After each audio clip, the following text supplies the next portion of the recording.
محل کے تمام دربان سو رہے ہیں اور شمع جلانے کا کوئی انتظام نہیں۔ راجکماری نے آگے بڑھ کر چالاک چور کے ماتھے پر چوم لیا۔ بوسہ لیتے وقت راجکماری نے چور کے ماتھے پر ایک خاص رنگ سے نشان بنا دیا اور کہا، یہی تمہارا انعام ہے۔ پھر وہ بولی، اس سے پہلے کہ تمہیں یہاں کوئی دیکھ لے تم یہاں سے چلے جاؤ۔ چالاک چور فوراً وہاں سے چلا گیا۔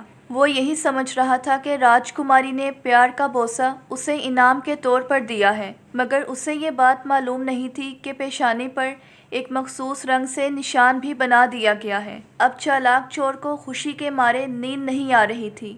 وہ تمام لوگوں کے اٹھنے سے پہلے ہی اٹھ گیا۔ جب اس نے خود کو آئینے میں دیکھا تو اسے اپنی پیشانی پر ایک رنگ کا نشان نظر آیا، تو وہ راجکماری کی چال کو فوراً سمجھ گیا۔ اس کے بعد وہ پھر دھیرے سے راجکماری کے کمرے میں داخل ہوا۔ اس نے وہاں دیکھا کہ میز پر ایک نیلے رنگ کی شیشی پڑی ہے۔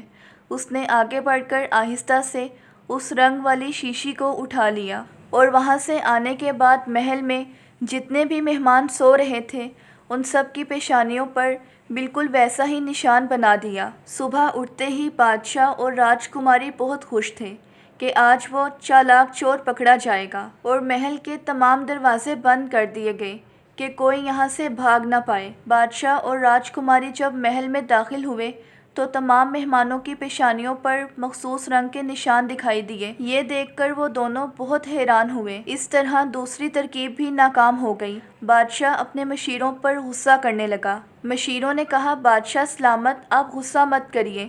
تیسری ترکیب میں وہ چور بچ کر نہیں جائے گا۔ تیسری ترکیب یہ ہوگی کہ راجکماری کے کمرے کے نیچے تہہ خانے بنا دیے جائیں اور اسے اس طرح سے ڈھانپ دیا جائے کہ کسی کو اس کی خبر نہ ہو۔ جب چالاک چور راجکماری کے کمرے میں داخل ہوگا وہ سیدھا تہہ خانے میں گرے گا اور پھر تہہ خانے سے باہر نکلنا اس کے لیے مشکل ہو جائے گا۔ بادشاہ کو یہ ترکیب بہت پسند آئی۔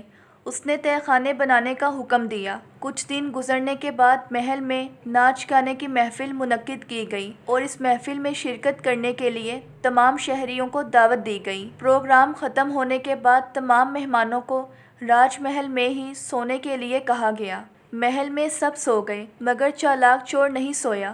اسے کہاں نیند آتی تھی، وہ تو راجکماری کے پیار میں کھویا ہوا تھا۔ اس نے سوچا کہ وہ راجکماری کے کمرے میں جائے گا۔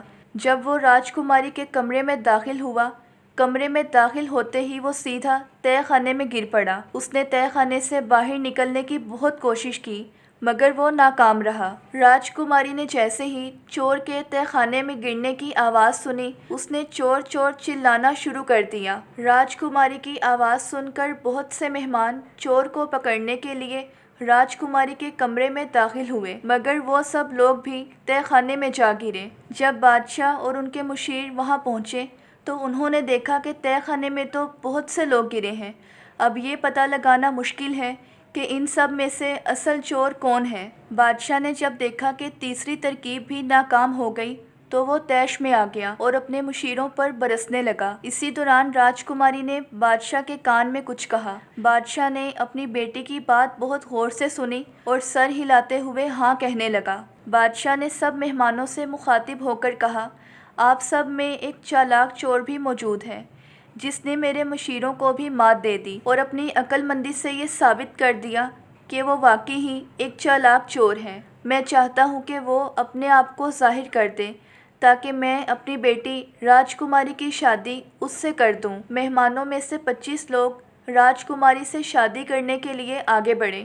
بادشاہ راجکماری سے کہنے لگا، کیا تم اسے پہچانتی ہو کہ وہ کیسا دکھتا ہے؟ راجکماری نے جواب دیا، میں اسے اندھیرے میں نہیں دیکھ پائی، ہاں مگر میں اس کی آواز پہچان سکتی ہوں۔ ساتھ ہی چالاک چور سر جھکاتے ہوئے آگے بڑھا اور آداب کرتے ہوئے کہنے لگا، شہزادی، چالاک چور آپ کی خدمت میں حاضر ہے۔ راجکماری نے آواز سنتے ہی اسے پہچان لیا اور وہ خوشی سے چلا کر بولی، بابا جان، یہی ہے وہ چور۔ بادشاہ سلامت کہنے لگا، ویسے تو تم سزا کے قابل ہو لیکن ابھی میں نے سب کے سامنے وعدہ کیا ہے اور میں اپنی بیٹی راجکماری کی شادی تم سے کرنے کے لیے تیار ہوں، مگر اس سے پہلے تمہیں وعدہ کرنا ہوگا کہ تم زندگی میں دوبارہ کبھی چوری نہیں کرو گے اور آج سے تم اس ملک کے راجکمار ہو۔ چالاک چور نے جواب دیا، حضور، میری زندگی میں 3 ہی خواہشات تھیں، ایک آپ کی طرح امیر ہونا، دوسرا آپ کی طرح محل کا راجکمار بننا،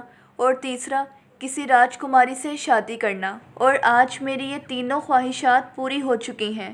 آئندہ میں کبھی بھی چوری نہیں کروں گا۔ اس کے بعد چالاک چور نے بادشاہ کی جو دولت چرائی تھی وہ پھر سے بادشاہ کے خزانے میں جمع کروا دی، اور دوبارہ اس نے کبھی بھی چوری نہیں کی۔ پھر اس کی شادی راجکماری سے ہو گئی اور وہ دونوں ہنسی خوشی زندگی گزارنے لگے۔ اگر آپ کو میری آج کی یہ سٹوری پسند آئی ہو تو ویڈیو کو لائک اور چینل کو سبسکرائب کرنا مت بھولیے گا۔ ملتے ہیں نیکسٹ ویڈیو میں، تب تک کے لیے اللہ حافظ۔